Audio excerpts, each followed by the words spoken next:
Hi folks, welcome to your latest MWIS video. This updated on Tuesday the 5th of January.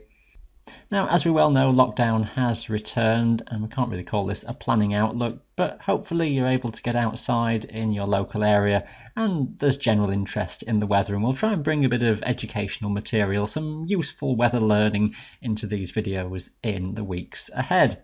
The outlook in the short term is still cold, it's still frozen terrain, there's still snow extensively across many of the mountains and some further snowfalls coming in at times, indications favouring something less cold just drifting in from the west as we go into the weekend, with some thawing developing up to higher slopes.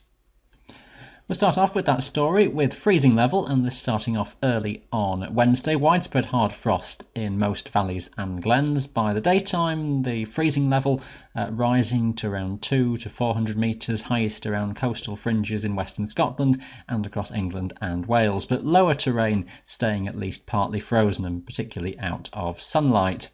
Hard frost develops again overnight into Thursday, although just as a front comes down from the northwest, that freezing level may just lift for a time across northwest Scotland overnight as some sleet and snow develops, some of that tending to rain at the lowest levels. Now, through Thursday daytime, we see again a low freezing level in the sort of 200 to 400 metre range for many places, maybe just a touch higher around western fringes in Scotland, and maybe lifting a little bit more to around 500, perhaps even locally as high as 600 metres around the west coast near the Irish Sea. Frost again overnight into Thursday, and we keep a low freezing level as we head onwards through the daytime. A cold day on the whole once again. Probably at best around 200 to 300 metres is where we find the 0 Celsius contour during Friday, and some parts of northern England where another band of precipitation is due to occur may actually stay near to freezing point, even to low levels. Heading onwards into the weekend, and again a frost is likely with temperatures sub-zero to start the day in the valleys and the glens, but we're likely to see a lift of freezing level drifting in from the west as we head onwards through Saturday daytime. Particularly in Scotland, it might take more into Sunday before that lift of temperature gets into England and Wales. But you can see as we just roll things on, the modelling suggesting that by the middle of Sunday you've got a freezing level more like 800 to 1,000 metres, so less cold air has arrived. The higher mountain tops near or below freezing point, but some thawing just developing up to around, say, 700 or 800 metres. And that similar situation may well just start us into next week as well, so less cold than what it's just been recently.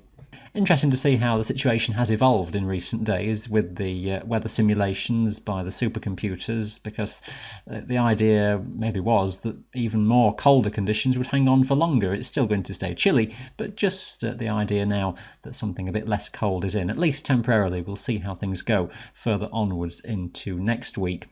Synoptic charts for the days ahead. This is Wednesday. Ridge of high pressure in across the south of Scotland and north of England, where winds are light. Still a northeasterly drift producing a few snow flurries toward the eastern side of the Pennines.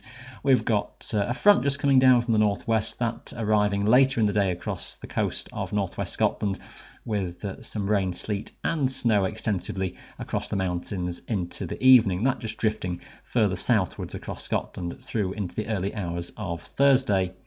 Now, that weakening front will continue to drift its way further south into northern England on Thursday daytime. Some snow across the southern uplands and some snow developing with time across the lakes and North Pennine tops, but some uncertainty just on the exact timing and how much is left on that front. It may just be breaking apart, but the idea of some snow trying to develop. And further north, behind that cold front, the temperature will drop further, and some snow and some hail showers coming down into the north of Scotland on a northerly wind through Thursday daytime. Not a particularly strong wind, but still maintaining the cold conditions. By Friday, a cold north-northeasterly flow, a ridge of high pressure building toward the northwest, so mainly dry around the west and northwest of Scotland. A few snow and hail showers, though, likely to come in to Cairngorm regions, and the likelihood of a zone of showers, maybe a bit more organised, coming in off the North Sea towards the Pennines, getting across maybe to the Peak District and North Wales as well. Uncertainty just where that lies, but the scope for something of some persistent snow across the Pennines through Friday daytime. Uncertainty, though, exactly where that is situated. Now onwards into the weekend, high pressure topples southwards. The fronts coming in from the Atlantic do have some milder air within them, then the warm front arriving.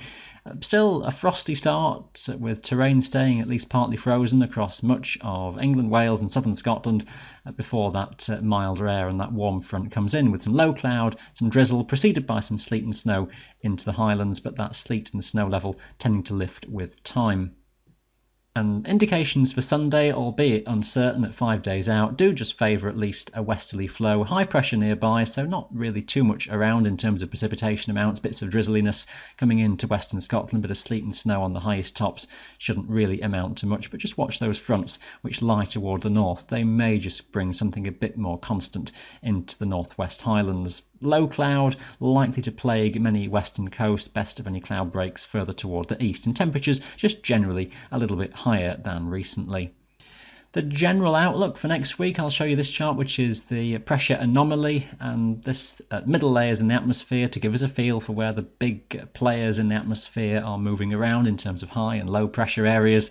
And we stick with the zone of high pressure, which is very much focused around Greenland and Iceland, which is where it was looking like in previous videos, and low pressure areas across Central Eastern Europe and one out over the Atlantic. So we're sort of in a bit of a battleground situation, really, where there is still plenty of cold air lying around to the north, which could drift back in our direction with time, but also just some patterns trying to nudge themselves in from the Atlantic. It's going to be interesting just to see how things unfold through that time. We may find that in the end we just stick with a sort of middle ground, cool to cold pattern, maybe a few days a bit milder, but always just watching for the thing turning itself back into a colder, more northeasterly type as the month goes on. A lot to play for, as ever, in the longer range forecast.